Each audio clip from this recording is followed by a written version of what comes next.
নমস্কার বন্ধুরা, আশা করি সকলে ভালো আছো। তো আজকে তোমাদের জন্য আরও একটি ট্রান্সলেশন ক্লাস নিয়ে এসেছি এবং এই ক্লাসটি আসন্ন WBPSC ক্লার্কশিপ মেন্স এবং মিসলেনিয়াস মেন্সের জন্য অত্যন্ত গুরুত্বপূর্ণ হতে চলেছে। তোমাদের বলে রাখি, এই বই থেকে ট্রান্সলেশন কমন আসে, তো বুঝতেই পারছো ট্রান্সলেশন প্যাসেজটি কতটা গুরুত্বপূর্ণ হতে চলেছে। তো চলো সবার প্রথমে আমরা ট্রান্সলেশন প্যাসেজটি একবার পড়ে নেব। বলছে, এখন শ্রাবণ মাস, পশ্চিমে ঘন কালো মেঘ জমেছে, গোটা বিশ্ব নিথর নিশ্চুপ, গোটা বিশ্ব নিথর নিশ্চুপ।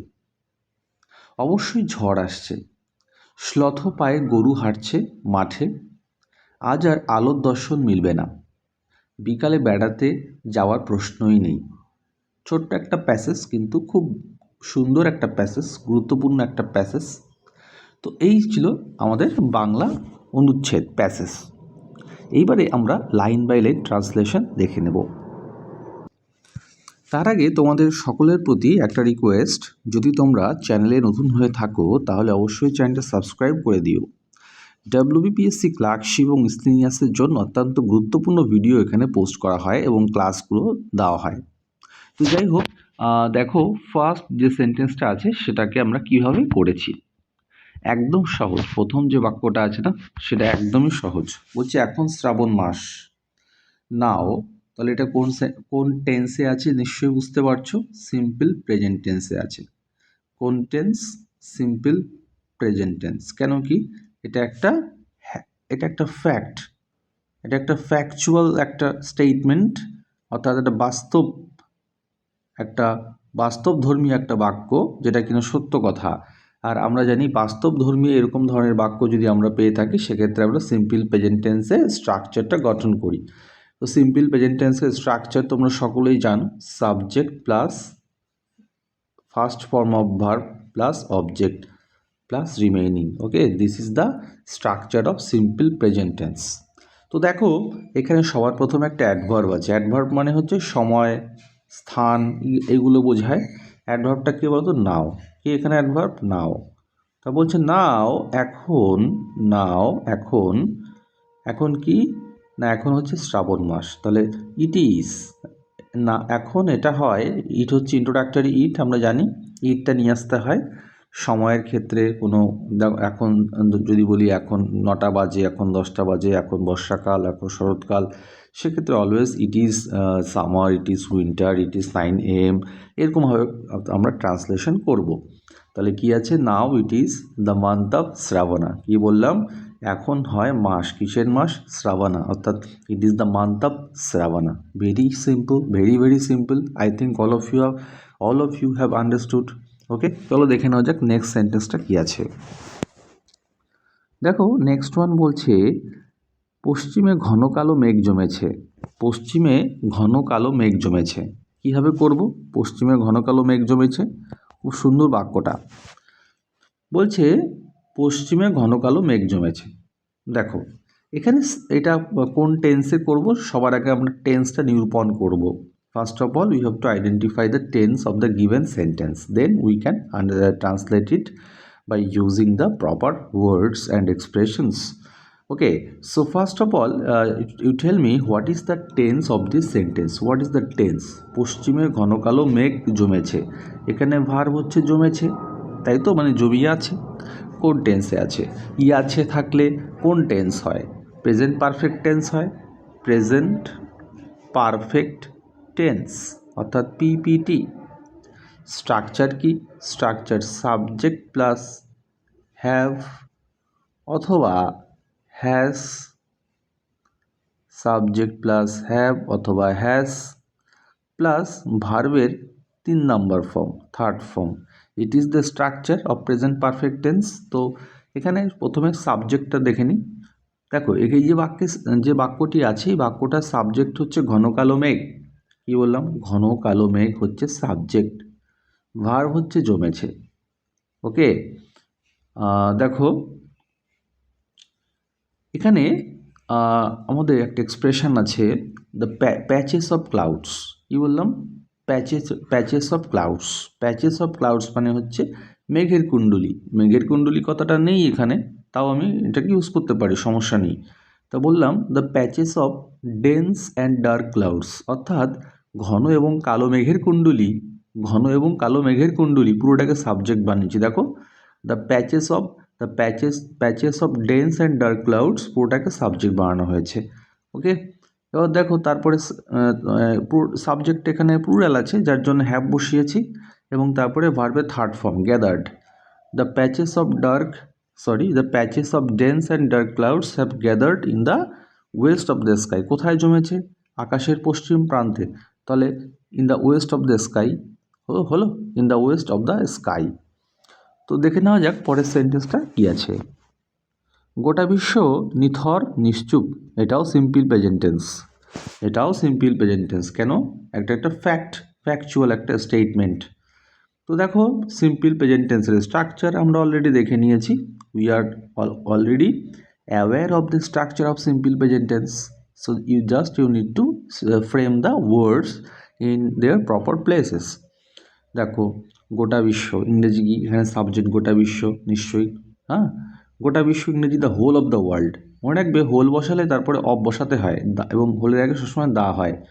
The whole of the world এটা হচ্ছে সাবজেক্ট, হলো the whole of the world, সমগ্র বিশ্ব। আচ্ছা, স্ট্যান্ডস স্টিল মানে দেখো এখানে না স্ট্যান্ড কথাটা নেই, এই মূল বাক্যে দাঁড়িয়ে থাকা কথাটা নেই। তো এখানে বুঝে নিতে হবে গোটা বিশ্ব দাঁড়িয়ে আছে নিশ্চুপভাবে, নিথরভাবে, তাহলে জন্য আমি স্ট্যান্ড ভাবটা নিতেই পারি, stands. Okay, the whole world stands still, অর্থাৎ স্টিল মানে কি? নিথর, নিথর একদম থমথমে। ওকে, সমগ্র বিশ্ব দাঁড়িয়ে আছে থমথমে হয়ে, নিথর হয়ে। নিশ্চুপ মানে কি? নিশ্চুপ কথাটার জন্য একটা ওয়ার্ড আছে বাংলাতে, দেখো just a single word is given in Bengali sentence, but to translate a single Bengali sentence I have written a complete English sentence. Okay, বলতে চাইছি একটা বাংলা বাক্যকে, একটা বাংলা ওয়ার্ড, একটা সিঙ্গেল বাংলা শব্দকে ইংরাজিতে এক্সপ্রেশন দেওয়ার জন্য আমি পুরো একটা সেন্টেন্স, গোটা একটা ইংরেজি সেন্টেন্স বানিয়ে দিয়েছি। এটা করা যেতেই পারে, এটা নিজস্ব tactics, your own tactics. You have to understand where to do it and how to do it. দেখো নিশ্চুপ, তাহলে কি বলতে পারি? Not a single sound is being heard, not a single sound is being heard. Okay, অর্থাৎ একটা two শব্দ শোনা যাচ্ছে না, একটা শব্দও শোনা যাচ্ছে না বাইরে, বলা যেতেই পারে, সমস্যা কিছু নেই। ঠিক আছে, মিনিং সেম থাকলেই হলো। ওকে, তো দেখো নেক্সট ওয়ান, আমরা চলে যাব নেক্সট সেন্টেন্সে। বলছে অবশ্যই ঝড় আসছে, অবশ্যই ঝড় আসছে। আচ্ছা, যখন আমি এটাকে ক্লাসে করিয়েছিলাম, হোমওয়ার্ক দিয়েছিলাম, তো তখন অনেকেই করেছিলে যে স্টর্ম ইজ কামিং। তো আমি বলবো তোমরা কামিং কথাটা একদম দিও না এখানে। ঝড় মানুষের ক্ষেত্রে কাম হতে পারে, the man is coming, you are coming, she is coming, but in case of storm I think it's inappropriate. The use of the word come in the context of the natural disaster, calamity, storm, it's quite uh, inappropriate. So that's why I will suggest you to use the word approach instead of come. Approach মানে এগিয়ে আসা। ওকে, দেখো অবশ্যই ঝড় আসছে, অবশ্যই ঝড় আসছে, কোন টেন্স আছে? Present continuous tense. নিশ্চয়ই বুঝতে পারছো, কারণ আসছে মানে আসিতেছে, তেছিতেছ, এই যে ট্যাক্সগুলো যদি থাকে ক্রিয়ার শেষে, তাহলে আমরা প্রেজেন্ট কন্টিনিউয়াস টেন্সে অনুবাদ করি, প্রেজেন্ট কন্টিনিউয়াস টেন্স, পিসিটি। ওকে, স্ট্রাকচার নিশ্চয়ই জানি, সাবজেক্ট প্লাস অ্যামিজার ভার্বের সাথে আইএনজি। এখানে সাবজেক্ট হচ্ছে দ্য স্টর্ম। ওকে, তারপর ইজ বসবে, যে সাবজেক্ট সিঙ্গুলার। নিশ্চিত বলেছে, শিওরলি, অবশ্যই, তাই শিওরলি কথাটা বসিয়ে দেবো। The storm is surely approaching, approaching মানে এগিয়ে আসছে। চলো নেক্সট ওয়ান দেখে নিই। শ্লথ পায়ে গরু হাঁটছে মাঠে, শ্লথ পায়ে, শ্লথ মানে কি বলতো? ধীরগতিতে। শ্লথ মানে কি? ধীরগতি সম্পন্ন, হলো। অর্থাৎ শ্লথ পায়ে গরু হাঁটছে মাঠে। দেখো কীভাবে করলাম, প্রেজেন্ট কন্টিনিউয়াস টেন্স না? আরও একবার প্রেজেন্ট কন্টিনিউয়াস টেন্সের একটা এক্সাম্পল আছে, এই বাংলা বাক্যটি পিসিটি, সাবজেক্ট প্লাস অ্যামিজার ভার্বের সাথে আইএনজি। ওকে, তো দেখো কীভাবে করব। এখানে সাবজেক্ট হচ্ছে দ্য কাউস, নো ডাউট। গরুগুলি হাঁটছে, দ্য কাউস। ওকে, আর বসালাম, তারপরে ভার্বের সাথে আইএনজি দিলাম, ওয়াকিং। ওকে, ওয়াকিং। কোথায় হাঁটছে? না গ্রাসল্যান্ডের ওপরে হাঁটছে নিশ্চয়ই, তবে এইটুকু অ্যাড করতেই পারি, মাঠে। মাঠে বলতে এখানে ওরা নিশ্চয়ই ওই গ্রাসল্যান্ডের ওপরই হাঁটছে। সেক্ষেত্রে তুমি যদি ইন দ্য ফিল্ড দাও সমস্যা নেই, আমি একটু অন্যভাবে করেছি।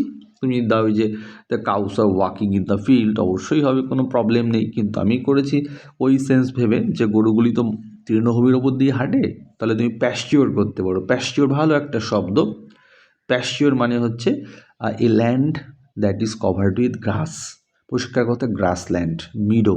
গ্রাসল্যান্ডের একটা সিনোনিম বলছি, তোমরা জেনে নাও।